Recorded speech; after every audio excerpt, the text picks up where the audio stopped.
Hey guys, welcome back to another YouTube video.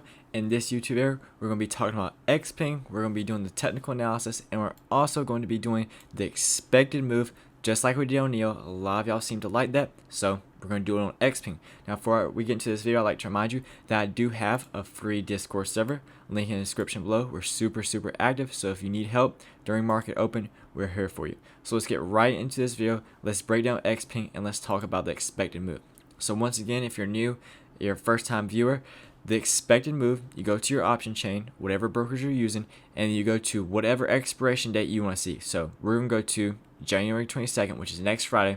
We're going to go all the way over, and we can see that the expected move is plus or minus $5. So it's a range. That's why you see plus or minus, and we're going to actually draw this out, and we're going to see how this would actually look on the chart. Your ruler tool out, go from where we closed at, and then go up $5.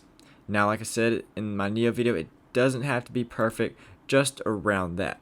So then you just draw that line just so you can see where the expected move is.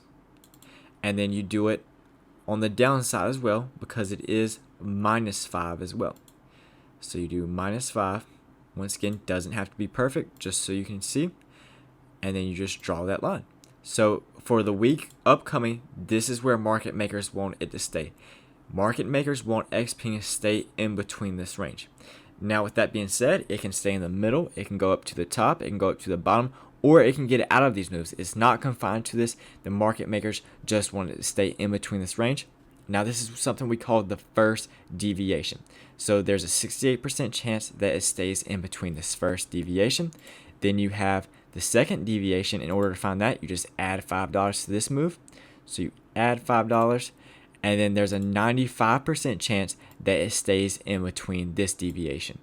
And then you do the same for the minus, but I'm not going to do that. But so the point is that there's a 68% chance it stays between this move, 95% chance it stays between the second move, and then you can also have a third deviation, and there's a 99% chance it stays in between that move. I just wanted to bring this up just so it's something new. If you might not know it, here it is. This is called the expected move. Now let's break Xpeng down from a technical standpoint while we're here, and let's see where it's going this week. Now on Friday, what happened to Xpeng? We were down $2.49, so about 5%. And I talked about a couple key things. The first one is I really wanted it to stay above 4806.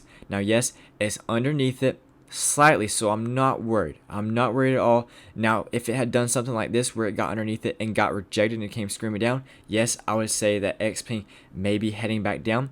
But what happened was it was just a slight red candle. This tells me that one, there either wasn't a lot of volume, or two, there's not a lot of sellers here and it may not be coming down. So that's why I was not concerned with Xpeng on Friday, because everything was selling off. Neo was selling off, Li Auto, everything was pretty much selling off, and Xpeng was able to hold around this 4806 support. So I think that we will be bullish on Tuesday. However, I could be wrong, and if I am, then the next level of support I'm looking at is right here at 43.53. Notice how many times this level hit and it bounced. It hit over here and over here. So we know that if we get to this level, that we will have buyers. Now, if we fall below it like we had before, the next level I'm looking at is for 40.29. So really, if you're bullish on Xpeng this week, you really need to stay above 40.06. Now, on Tuesday, I think it was, either Tuesday or Monday, we got the news that they were getting a credit. Bam, it shot up. It was able to hold the support right here at 51.47, and then it just fell off the rest of the week. Now, going into next week, like I said, we need to get above 48.06, and then where am I looking at next? Well, I'd be looking at this resistance line at 51.30 because it acted as a support before.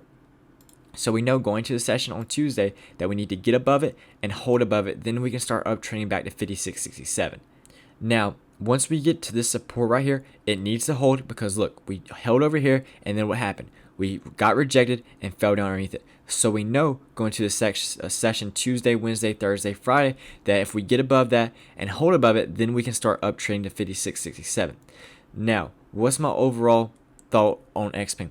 Well, I think this is just a dip buy, right? So we had the massive push up. we pull back, we're still hovering at support, so as long as we hold support, we'll be doing fine. I know we've been selling off since this previous high over here, and then we kind of reversed here. We're keeping this uptrend. So as long as we keep this uptrend where we're making these higher low situations, then we'll be doing completely fine on Xpeng. But if we start breaking that, if we break this level right here at 43.50 around that range, then we're probably heading back down to this area. So if you're bullish on Xpeng, you need this upward trend to keep going. As you can see, we're making these higher lows, and as long as we can keep this trend, we'll be doing completely fine, and then we'll start heading back up to that $75 where we hit previously. But until we can hold this level and keep uptrending, then I wouldn't be worried. I would not be worried at all as long as we can hold this level right here. Anyways, guys, I hope you enjoyed this quick video. Wanted to get this out to show y'all the expected move on Xpeng and also where I think it's heading for this week. Anyways, guys, I will see you all in the next video.